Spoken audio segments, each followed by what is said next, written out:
Well, you know you're old when you make not one but two Gallagher references in the same podcast. What we're all looking for here is the robotic Richard Simmons. Like that's really what they're doing with these shows. So, what it says about, I know you hated Barbie, and I don't want to spend too long on this because you hated it and you said Barbie was mean spirited, which I'm not arguing with. But America Ferrera's speech about what we do to women, society wise, what the expectations are of women, how women are asked to navigate what seem to be contradictory and impossible standards, requests, asks, etc., and how it's driving the vast majority of women crazy to one degree or another. It's driving them to maintain the emotional maturity of a 10-year-old, as you so eloquently put it the other day when we talked about Wicked. Or less. Reject modernity. It's not good for anybody. So it's that kind of a thing that they're talking about here in the substance. But they're focusing strictly on, because America Ferrera kind of just took a machine gun and sprayed everywhere in her speech in Barbie. This one says, well, let's just pick a target. The unhealthy, impossible beauty standards and disregard of an entire gender past a certain age. You know, women are told essentially you are worthless unless you're pretty. And even if you're still pretty, you're worthless past 50. And you still got to live in this world and you still got to live with yourself. And so, how do you reconcile that? How do you maintain your level of self-worth when that's all society keeps telling you, keeps feeding you, keeps expecting of you? It's no wonder so many of them fucking lose their minds and, make interesting decisions. I appreciate the euphemistic use of interesting there. I'm trying to be better. I'm not in a bad headspace anymore. I have to be a better person. I'm just saying you can say they make bad decisions because that. And hang on, I don't want to be particularly judgy. Well, I'm saying this movie is about a female character. A lot of what it says about how people are treated, especially in the entertainment industry, that's sort of gender neutral. Mm-hmm. And a lot of actors and male talent make really bad decisions too. Let's not pretend otherwise. So before we go off on a tangent, but that's all good points. That's the thing I liked about this movie. I like the fact that it's editorially speaking towards what we do to women in this society. I like, much like I said about X, like what it says about age. The ageism in this country at the very least. So I liked all those things. So I liked what the movie was talking about. I liked the way that it was treated. There's a scene in the movie, and for me, it's sort of like the emotional zenith of it, because a lot of this movie is just dealing with the body horror, and the antagonism between young Elizabeth and Sue. Can I take a guess at what your answer is going to be, just out of curiosity? Sure. When she gets dressed up to go out on that date, nailed it. And then looks at her more perfect self in Sue and just kind of goes, I don't deserve this. What am I doing here? Yeah. Here we have hot ass Demi Moore, and when she makes herself up for that date, she is wildly attractive. Like, I would die a happy man if I got to take that version of Demi Moore out on one date that night, the way she looked. And she looks at herself and goes, I am garbage. I'm worthless. I don't deserve this schlumpy guy who's... And that's the other part of that I was really sympathetic towards. It's like, I've been stood up more times than I care to recount on this podcast. And it never stops hurting. It never ceases to suck anytime that it happens. I'm very almost like I will try to avoid that at all costs now. I make backup plans to backup plans. So, because I never want to be stood up again. It's happened one too many times. And so I've been that guy, and I've been that guy waiting for the date, and I've been that guy sending message after message after message, wondering what did I do wrong? Where is she? Why did she ask me to come here? Because it's Demi Moore that like agrees to go out on the date, like initiates all of this. She actually is the one that calls him. Yeah, that's what I'm saying. Like, why would you do this to me? I've been that guy.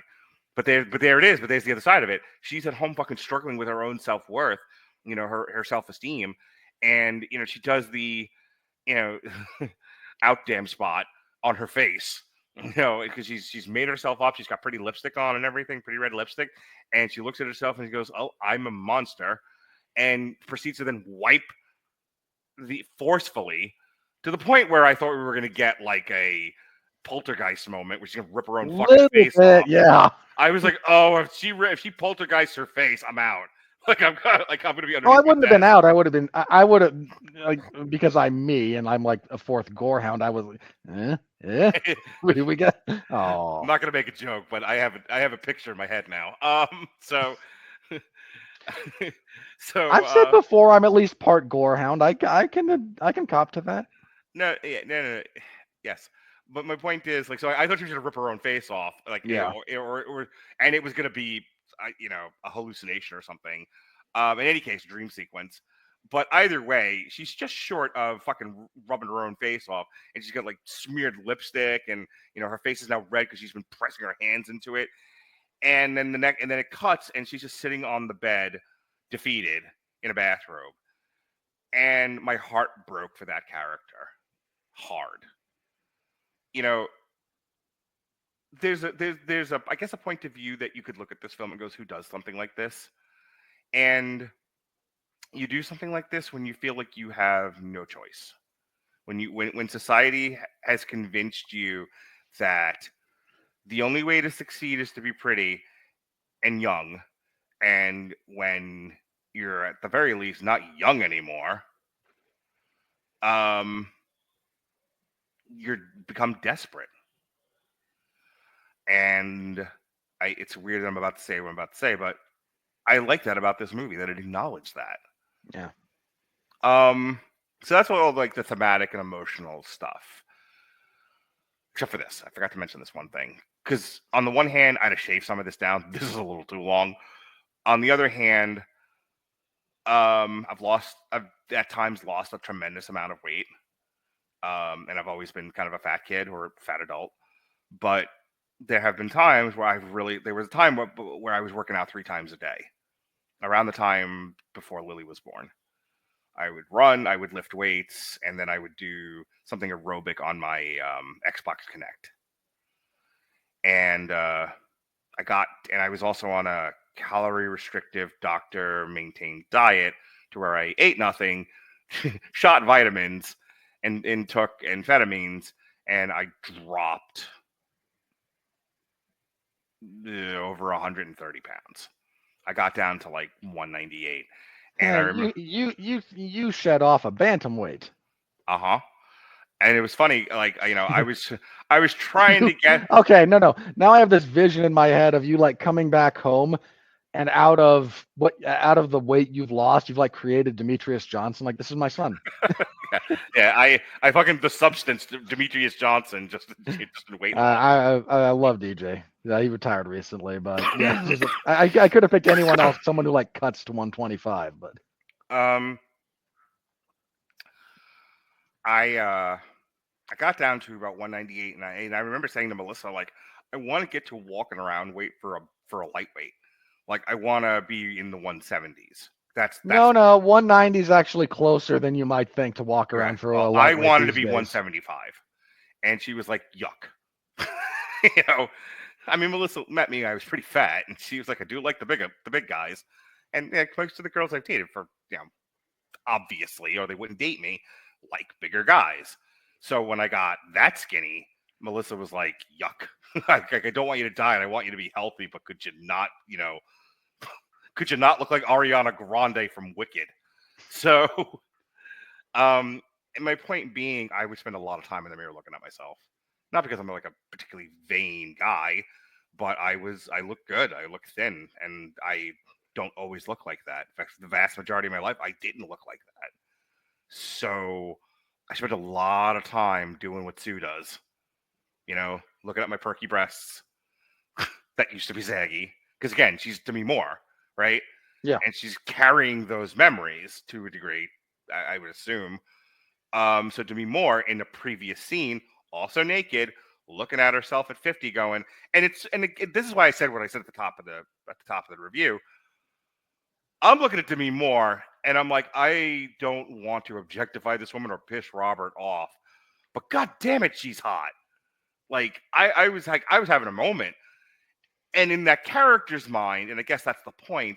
She's like, I'm an old mess, and I'm like, I know young women who don't look as hot as you do in the similar body shape. Yeah, but all she can see is the flaws. All she can see is the slight tummy and the moles and the butt that isn't as high as it used to be and all that stuff.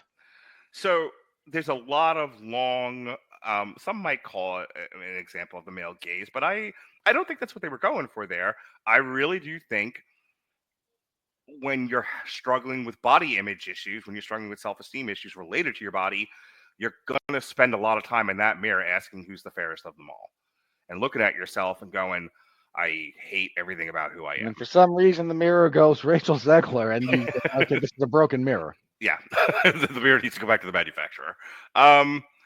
So again, and then when Sue does it, day here, Mr. Mirror, like come on. And then when Sue does it, and you're just like, I'm hot. My butt's where it should be. My boobs are where they should be. Look at my flat stomach. I am the picture of God's perfection. Again, I don't begrudge them their long glances in the mirror as long as it takes in the movie. And this is a film thing. It kind of kills the movie dead, like because it goes on a little too long. Yeah, when I said before that there's very good reasons for why they do a lot of the lingering shots that they do. When I said I think it goes a little too long, I only mean a little. There's a few sequences where it's just a little bit too long. But unfortunately, this is these kinds of shots are one of those spices that just a little too much overpowers a lot of the rest of the dish, if we're talking, culinarily. Well, it's funny. You got to be real careful with that. And they were just a little heavy-handed with it. Well, it's funny you mentioned the shots because that's the other thing I really wanted to talk about was the stylized editing and shot selection. Bit, as another personal thing, there's a few too many scenes that do the fisheye lens thing for my taste. I was going to talk about the extreme close-ups.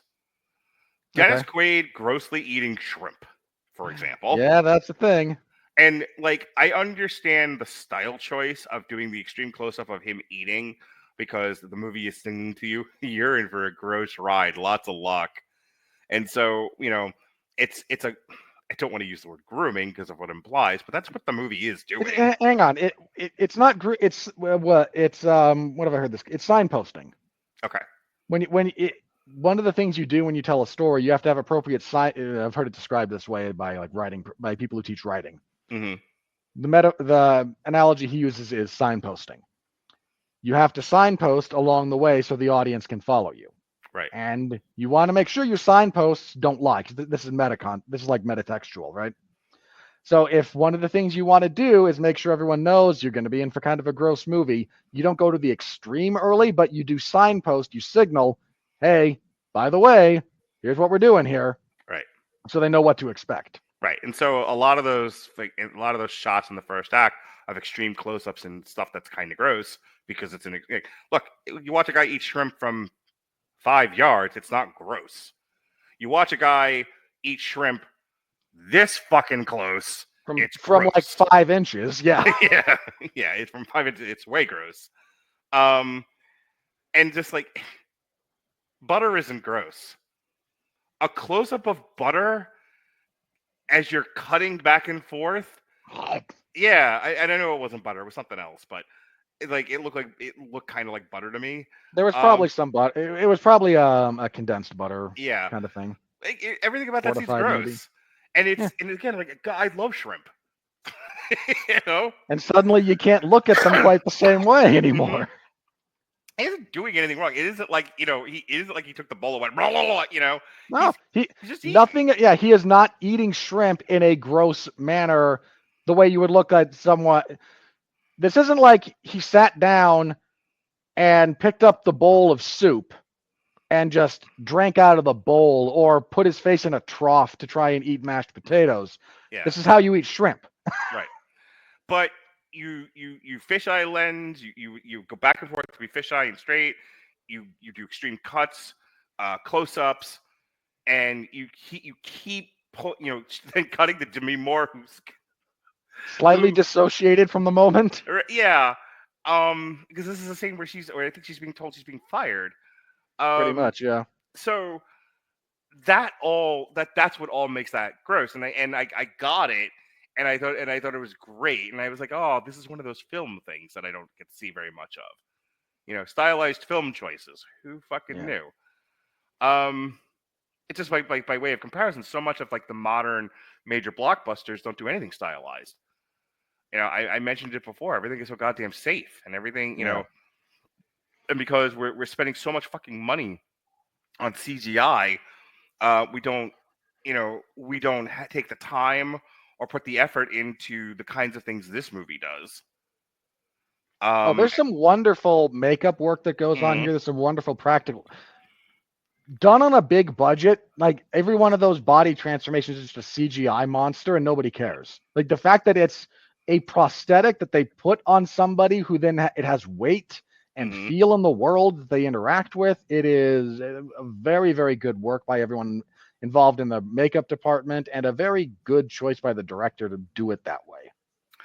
So I'm gonna leave it there because I think I've said plenty. I don't know how many more times I can say I like this movie. Um, at this point, I'd just be kind of reacting individually to scenes, and I don't think they're. I think the story choices of the young person being fed up with the older person not making the most of their time tracks, the older person feeling like you are making poor choices, moral, etc. tracks, them kind of fighting over space in the world. You know, I'm better at this, I deserve to exist. No, I'm better at this, I deserve to exist. And then ultimately killing each other tracks. Yep. I just think this movie is. We could sit here for another hour, and I could quibble and point out, some so, some issues I have with the film craft, but I don't want to. I want to tell you how great this movie is, and despite its flaws, it's definitely worth a watch. This is a movie. The only reason I wouldn't recommend it to people is if they really don't like body horror.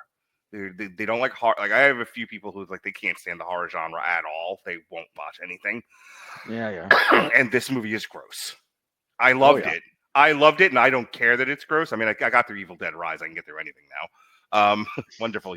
It took 10 years, but y'all fucking beat the pansy out of me. Um, but Have you watched the Evil Dead remake, by the way? Because that's the acid test, believe it or okay, not. well, I'll have to do it just to prove my point, Okay. because I don't take no mess. And I'm not trying to bully you into it. I'm just saying, like, Evil Dead Rise has a few bits. Mm-hmm. The Evil Dead remake that they did, that one has some really messed up stuff. Okay, fair enough. My point is, I just love the shit out of this movie, and I will recommend it to anybody that has a slight interest in horror or tolerance for horror. It's really worth it. Right now, it's in my top three, and I was telling Robert before the show tonight. I can't decide if my number one favorite movie of the year is this or The Wild Robot. It's neck and neck right now. That's fair. So I'll just be real brief. Then let me provide another way to view this movie for my take. There's a big cautionary tale in here about buying into your own superficiality. This is our main character again, Elizabeth, is unable to find value in herself or anything else around her because all she has done with her life is try to be on screen. And again, that means that when that falls apart, she has nothing left. So she sells her soul and her life to try and recapture that in any way, shape, form, or fashion, to her detriment and inevitable downfall. So, just as an aside, everybody, build a life worth living. Find things beyond your profession This is a woman that has no one else around her even to try and make her life meaningful. Set design is an interesting thing. Yeah. Talk about her apartment, because I talked a lot and I don't want you to talk. Okay. But I think we're on the same page here, because I said that and you were like instantly knew what I was talking about. Yeah, her place of residence is a lot of empty space, a big picture of herself on one wall, and a giant glass wall. One wall of her apartment is just like a big window that stares at a billboard initially of herself. Her kitchen is very small and narrow. Her bathroom is larger. Like there's more. Again, what does set design say about a character? This is a character that fixates on herself and her presentation and not a whole lot else. And there's not a whole lot else to her. There's a lot of visual motifs in this movie that are pulled from The Shining.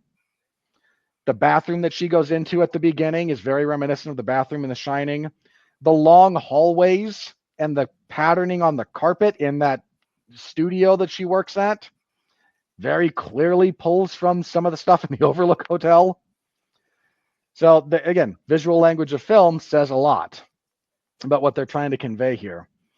I think the other thing I want to say again, Demi Moore's acting here is very, very good. Some of the best work she's ever done.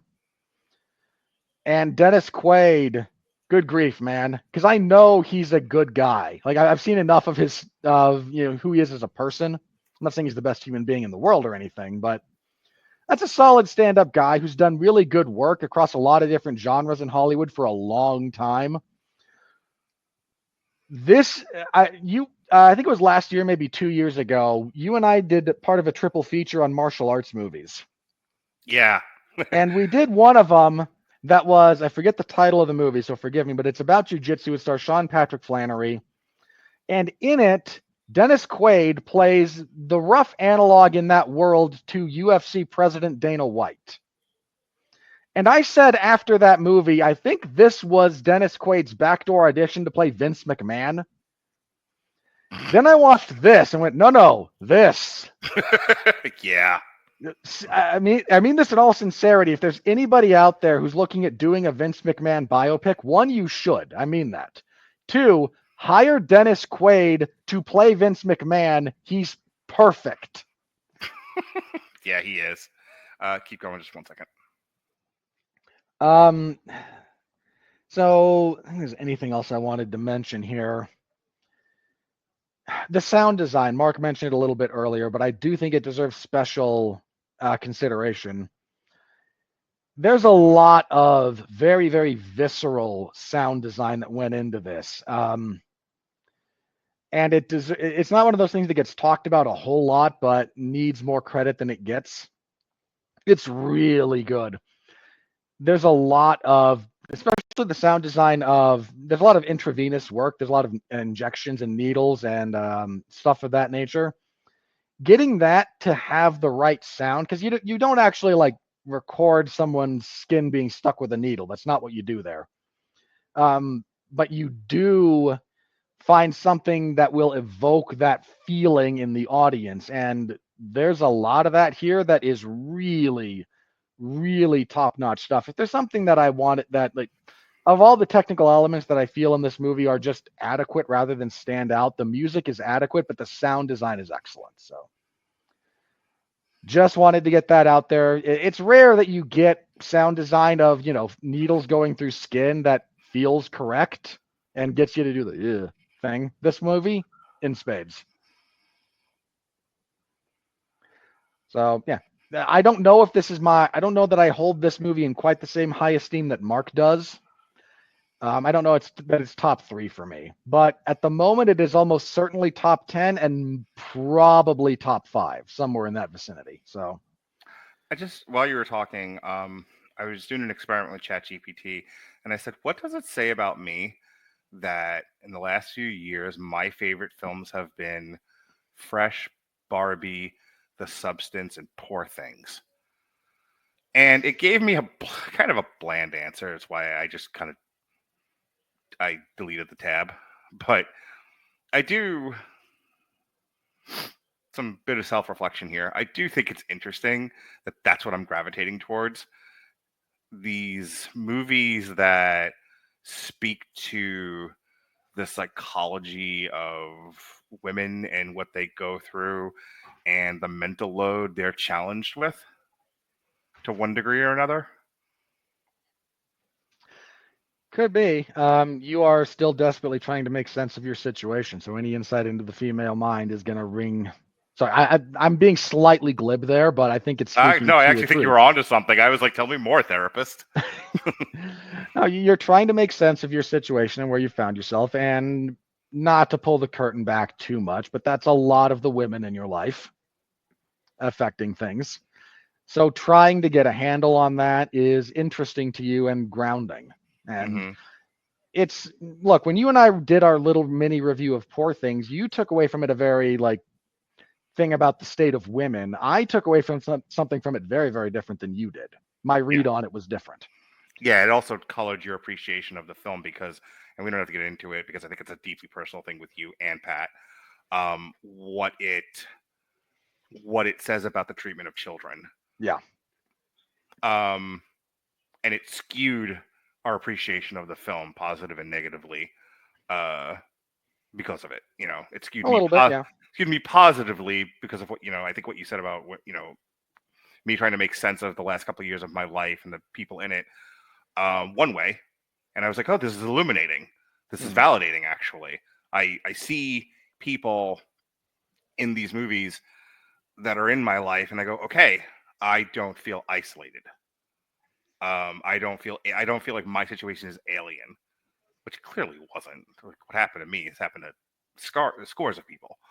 But I didn't focus on what a movie like Poor Things says about our treatment of children at all, and that is something you and Pat take like super seriously. And it skewed your appreciation of the film negatively, which makes sense. Yeah. So, and again, this one, there's a lot of ways to read. There's a lot of things to read into the substance, and I think that is a positive for the film. Mm-hmm. That you and I can watch it and understand where each other is coming from in our readings, and have them be different, but still be supported by the text of the film. So, Yeah, I think it's mark a of very strong filmmaking. yeah. I look. I think the substance is a very well made body horror film with something poignant to say about the state of women's psychology. Again, I would recommend this to anybody that can tolerate body horror. It's one of the best movies I've seen in quite some Yeah, time. and especially when you marry like women's psychology with the entertainment industrial complex, and Yeah, boy, is that rife. yeah. Well, that's the thing. I think one might take away from this movie, like, oh, this is only concerning celebrities, and I'm just like, it isn't though. And I'm wondering how much different a movie this would be if we did focus with somebody who was going through, who was more ordinary than celebrity. But who Stay knows? tuned for the sequel, right? Shut up. The greater substance universe. Okay, last thing on this, and then we Fucking the probably need to Avengers, like Fresh, Poor Things. They're all led by Barbie. hang on. The serious observation about this movie, by the way. Mm, It is implied, if not outright stated, that there are people using this responsibly who don't have these problems, right. which is a really weird thing to think about. Um, Without going too much on a tangent, just sort of, take my hand and trust me on this one. There's a subtext there about drug use and Yeah, drug treatment, a little bit. to where prescription narcotic treatment, like prescription cocaine, prescription heroin, that kind of a thing, harm reduction models. I think the movie does say something about that in small part, because they're saying like, hey, when used under supervision and done correctly, these things can be useful. It's the abuse that's the problem, and one might make the argument, isn't that the thing though? Is that we can't stop people? We can't stop people who have some mental difficulties, some emotional difficulties, some moral difficulties from abusing this shit. And are we not a responsible government if we're not directly stopping them from doing so, and that's why we have prohibition, and therein lies the debate.